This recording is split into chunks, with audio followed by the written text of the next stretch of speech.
Magandang araw sa inyo mga kapugi. Dahil desperas kinabukasan dito nakapiestahan, kaya naglinis na muna ako dito ng mini pool. Kaso may nakuha na naman ako dito 3 ahas ng pagong. Sipag at syaga lang ang puhunan, bonus na lang ang kapugian. Kung wala ka nito, ay lagi kang talo. Magandang araw sa inyo mga kapugi. Nandito tayo ngayon sa aking bahay. Bali hindi na muna tayo pupunta ng tree house dahil pupuntahan muna natin yung ating mini pool. Bali ang araw ngayon ay Friday, Sunday ay fiesta dito sa amin. Kaya kailangan na muna natin na linisan yung ating mini pool at titingnan natin kung ano yung sitwasyon ngayon doon. Simula nang pumunta tayo doon sa tree house, hindi na natin nabisita yung ating mini pool dito malapit sa bahay natin mga kapugi. Lagi dito pupunta ang aking biyanan para mag-aanay ng kanyang mga tanim dito ng mga gulay. Nakapokus na naman tayo doon sa tree house kaya hindi na natin naasikaso dito yung ating mini pool. Okay pa naman. Nakabukas yung drainage yan mga kapogi. Uy, anong meron? Nako, may ka na naman. Ay nako, merong snake turtle na naman mga kapogi. 2. Yun yung isa oh. Lagi talagang pinupuntahan to ng snake turtle. Siguro mga 2 linggo na natin itong hindi napuntahan. Kaya ito yung kanyang sitwasyon. Magagamit natin to lagi kapag summer mga kapugi. Tsaka may okasyon dito. 3 pala to. 3 pala yung snake turtle mga kapugi. Kaya may nakabara doon oh. Nakabara sa drainage. Naku po. Ito yung isa oh. Ayan oh. Isa. 2. Tapos yung isa, yung ulo niya doon sa loob ng drainage. 3. Ang dami, 3 pala to. Bali, tatanggalin muna natin yung snake turtle dito mga kapogi. Tapos, bago natin linisan itong ating mini pool. Bali, umuwi na muna ako dito ng bahay para kumuha ng mga gamit para sa paghuli dito sa ahas na pagong. At nandito din yung aking biyanan sa itaas mga kapugi. Nag-aanay siya dito ng bunga ng siling haba para pang dagdag sa rekado kinabukasan. Bali, 3 beses na ako dito nakakuha ng ahas na pagong dito sa ginawa nating mini pool mga kapugi. Nung una ay may pumasok dito na 2 at ibinalik ko ito sa sapa. Tapos nung pangalawa, 2 na naman ulit yung aking nakuha. Kaya binigay ko yung sa aking kakilala mga kapugi. Tapos ngayon ay naging 3 na. Di ko alam kung bakit pumupunta sila dito kapag hindi namin ginagamit itong aming mini pool. Mga 2 linggo kasi na hindi ko ito nalinisan. Kaya nagkakaroon na naman ito ng maraming lumot. Shoutout nga pala dito kay Sir John Derek Reco na taga San Andres, Cainta, Rizal na nagpadala sa akin ng chlorine tablet para hindi magkalumot yung ating mini pool mga kapugi. Kaya maraming salamat po sa inyo Sir Reco. Pero sa ngayon ay lilinisan ko lang muna ito at kinabukasan ko na lang ito lagyan ng chlorine tablet dahil paapawin ko na muna dito ang kanyang tubig mga kapugi.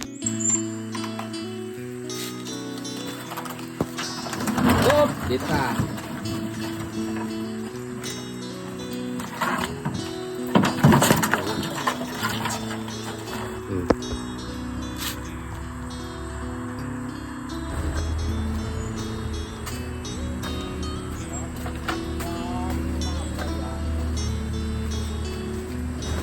Bali, hindi tayo marunong magluto nito mga kapugi, tapos hindi tayo kumakain nito ng snake turtle. Kaya ibibigay na lang ulit natin dito sa gustong magkatay nito at saka gusto magluto. Medyo nabara nga din dito ang drainage, kaya tinusukan ko na muna ito ng kawayan para maalis lang ang lumot dito sa loob.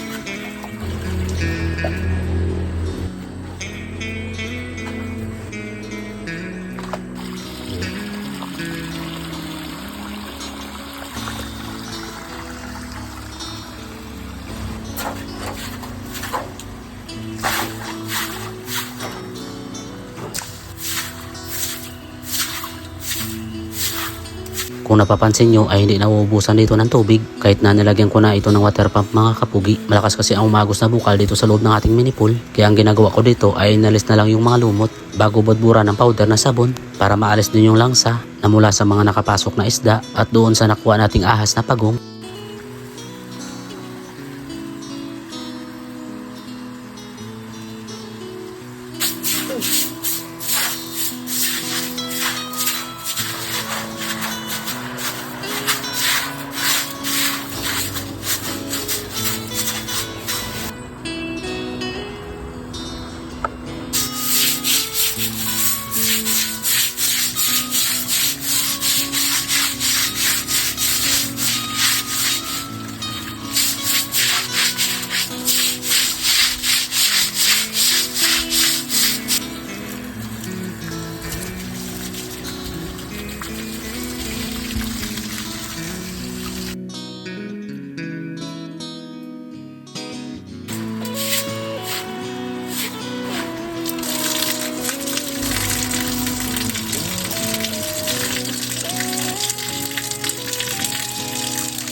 Bali natapos na tayo maglinis mga kapugi, ay ibabalik na natin itong mga gamit sa bahay. Tsaka itong stick turtle na kinuha natin.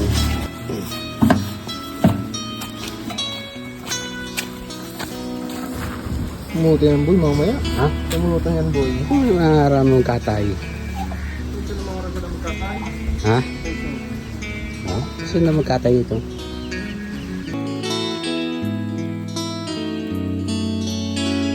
Magandang araw sa inyo mga kapugi. Ito ang kaganapan sa pagdiwang namin ng kapiyestahan dito sa lugar namin. Dahil may kasama itong binyag, kaya medyo marami ang handaan. Sipag at syaga lang ang puhunan, bonus na lang ang kapugian. Kung wala ka nito, ay lagi kang talo. Desperas pala ng kapiyestahan, ay naghahanda na kami dito na mapagpwestuhan para dito sa aming paglulutuan mga kapugi. Bale nagkatay pala kami dito ng isang buong baboy dahil sinabay namin ang binyag ng anak ng aking bayaw. Tapos habang naglilinis nga dito ng karne ang aking bilas, ay nagpaplano na din kami dito magkatay ng pato at itik. Kaya nagsimula na ako dito magatong para magpakulo na muna dito ng tubig.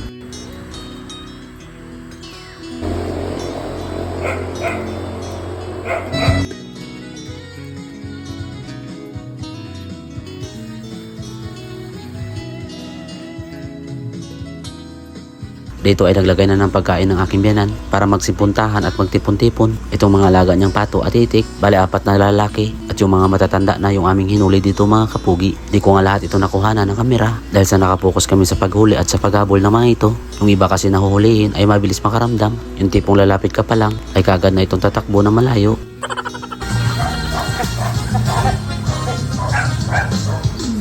Pagdating nga dito ng mga tropa ng aking bayaw, ay sila na dito nagkatay sa mga naulil namin kaninang pato at itik. Tapos yung iba nilang mga kasama ay nagdi-decorate na din dito. Iba talaga kapag marunong kang makisama dahil nagkakaroon ka ng maraming kaibigan na maaasahan. Tapos itong aking asawa ay nagugupit dito ng dahon ng saging para sa lulutuin kakanin mamaya. At hindi rin mawawala itong buko salad para may pandesert na din sa handaan.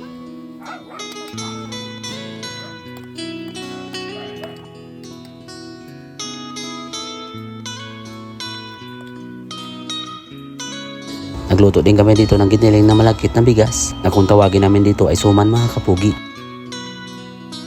Bale yung kinatay namin pato at itik kanina ay inadobo namin ito na may gata para ito sa pampulutan namin mamaya at pangulam na din sa hapunan mga kapugi. Siyempre pang dagdag sa pulutan at ulam mamaya, magluluto din kami dito ng dinuguan. Kaya tamang tad-tad lang kami dito ng laman loob ng aking biyanan. Yung mga matatagal at mabusisi gawin ay ngayon na nila ito lulutuin para kinabukasan ay hindi na kami dito mahirapan. At kapag kapistahan ay hindi mawawala itong suman sa handaan. Medyo matagal lang itong gawin dahil sa ibabalot mo pa ito sa dahon ng saging. Nagluluto na din nga pala dito ang aking bilas ng dinuguan at ako yung kanyang tagahalo dito mga kapugi. At para lalo pang sumarap ay sinamahan pa namin ito ng sayawan.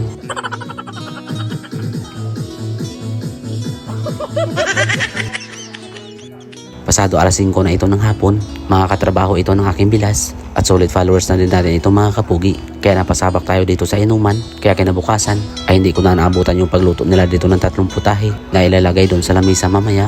Kaya tamang kabilang muna kami dito habang mayroon pang hangover.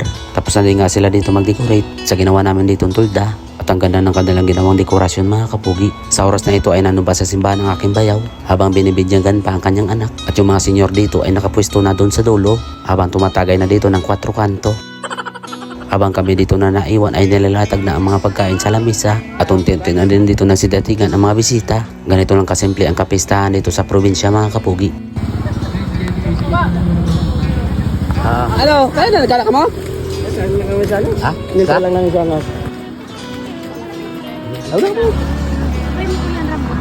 Ha? Bago nga pala kami dito kumain, ay nagpicture taking na muna dito ang mga ninong at ninang. Siyempre naging ninong din ako dito sa aming pamangkin. Kaya meron tayo dito souvenir na nakapangalan pa ng kapugi at may bonus pa na picture taking.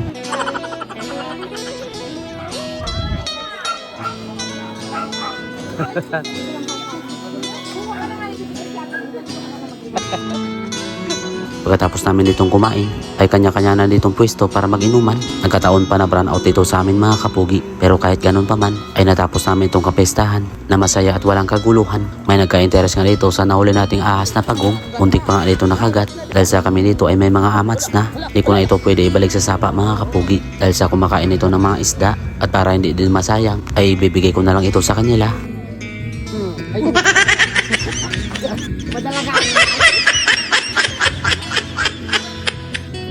At kung nagustuhan nyo itong aking vlog mga kapugi, please follow, like, and share naman itong aking page. At pa-comment naman kung saan nakabot itong aking video. Mabang liga! Sa mga nakaabot sa dulo ng aking video, maraming salamat at God bless inyong lahat.